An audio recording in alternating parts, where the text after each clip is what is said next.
Dalle moschee del Veneto al Palazzo della Regione accadrà martedì 30 settembre alle 9 e sarà in assoluto la prima volta. Al Balbi di Venezia arriveranno 15 imam in rappresentanza delle comunità musulmane sparse nelle 7 province. A riceverli il governatore Luca Zaia, ad accompagnarli il vicepresidente della Consulta regionale per l'immigrazione Abdallah Khesraji. In agenda la definizione della strategia per contrastare il radicalismo islamico attraverso sermoni unificati e in italiano, ma pure una consulta teologica.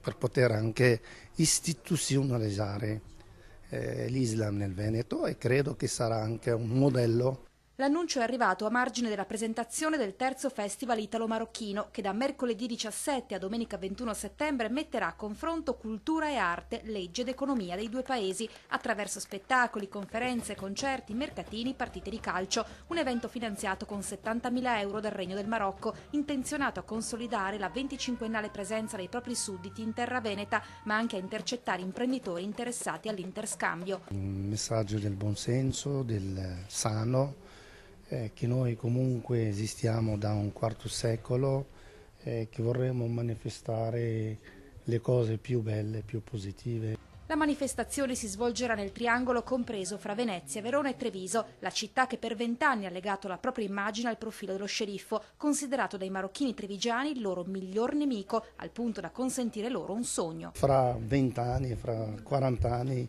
un sindaco che si chiama Omar Gentilini